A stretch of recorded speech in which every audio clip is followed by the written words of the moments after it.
Hello guys, आज हम लोग देखेंगे types of company under the companies act 2013। ठीक है, तो 2013 में आपने कंपनीज एक्ट 2013 में हम ये देखेंगे कि कितने टाइप्स की कंपनीज है। ठीक है, देखो मेजरली ना हम कंपनी को दो पार्ट में डिवाइड कर सकते हैं। बहुत टाइप की कंपनीज है, there is a many type of companies. ठीक है, बट हम कंपनी को दो मेजर पार्ट में डिवाइड कर सकते हैं। पहला स्टैट्यूटरी कंपनी, ओके, फर्स्ट क्या है statutory company and the second one is registered company. ठीक है, पहला क्या है स्टैट्यूटरी कंपनी और second one is a registered company. ठीक है, हम कंपनी को दो भाग में मेजरली बांट सकते हैं। तो अब नेक्स्ट क्वेश्चन आएगा, what is the statutory company. ये स्टैट्यूटरी कंपनी क्या होती है? देखिए, स्टैट्यूटरी कंपनी मतलब वो कंपनी जो इंडियन पार्लियामेंट के थ्रू बनता है, यानी जिसे गवर्नमेंट बनाती है। जैसे कि ICAI यानी हमारा institute of cost accounting of India, institute of chartered accountant of India. ठीक है, आरबीआई हो गया। ठीक है, उसके बाद सेबी है, फिर इंश्योरेंस के लिए अलग है, बैंकिंग के लिए अलग हो जाता है। तो वो सारी स्टैट्यूटरी कॉरपोरेशन के अंदर सारी चीज़ें आ जाती हैं। और बाकी सारी जो चीज़ें हैं वो रजिस्टर्ड कंपनी के अंदर आती है। देखिए, स्टैट्यूटरी को समझ लीजिए, स्टैट्यूटरी मतलब वो जो भारत के पार्लियामेंट से पास होके बनती है, यानी जिसे गवर्नमेंट बनाती है, वो हो जाता है स्टैट्यूटरी कॉरपोरेशन।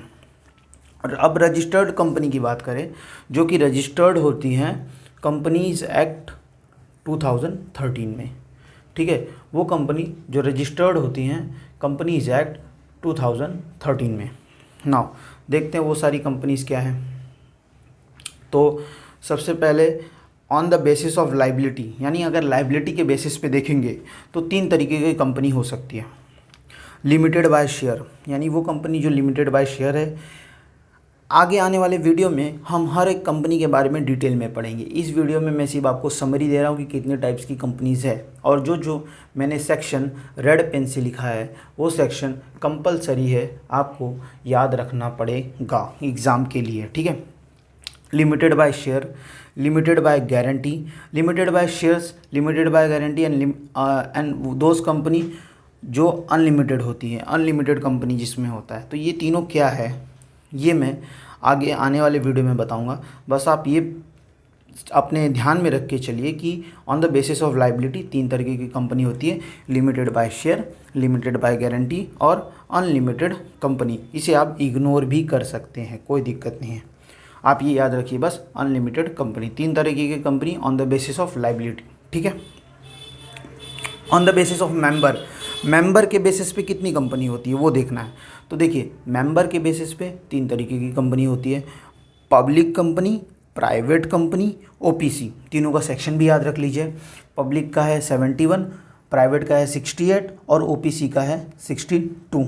रिवर्स याद करेंगे तो अच्छा रहेगा, 62, 68, 71, OPC, private, public, 62, 68, 71, OPC, private, public. तो ये कंपनी के बारे में हम लोग डिटेल में पढ़ेंगे कि OPC कंपनी क्या है, प्राइवेट कंपनी क्या है, पब्लिक कंपनी क्या है। बट आप ये अपने दिमाग में अभी इस टाइम पे ये रख लीजिए कि भाई कुछ on the basis of members भी कंपनीज बनती हैं, उन कंपनी को बोला जाता है पब्लिक कंपनी, प्राइवेट कंपनी और OPC कंपनी। ठीक है, यहाँ पे मेंबर्स रिक्वायर्ड होते हैं ना। अब अदर टाइप ऑफ कंपनी, ये सारी कंपनी के बारे में भी हम पढ़ेंगे। This is also the important one. ये भी एक, इनमें से भी बहुत सारी कंपनीज इंपॉर्टेंट है। ठीक है, मैं आपको बता देता हूँ कौन सी कंपनीज इंपॉर्टेंट है। निधि कंपनी, प्रोड्यूसर कंपनी, ठीक है, और फॉरेन कंपनी, ये सब फाइनल्स के लिए इम्पॉर्टेंट है। ठीक है, फाइनल्स के लिए ये सारी चीज़ें इम्पॉर्टेंट है। ठीक है, now holding company, other company में हम लोग देखेंगे होल्डिंग कंपनी के बारे में। Subsidiary, government, small associate, foreign, domestic, listed, unlisted, nidhi company और प्रोड्यूसर कंपनी, सारे चीज़ों के बारे में देखेंगे। बट आप ये समरी के तौर पे समझ लीजिए कि टाइप्स ऑफ कंपनी में यूजुअली दो टाइप की कंपनीज आती हैं, स्टैट्यूटरी और रजिस्टर्ड अंडर कंपनी।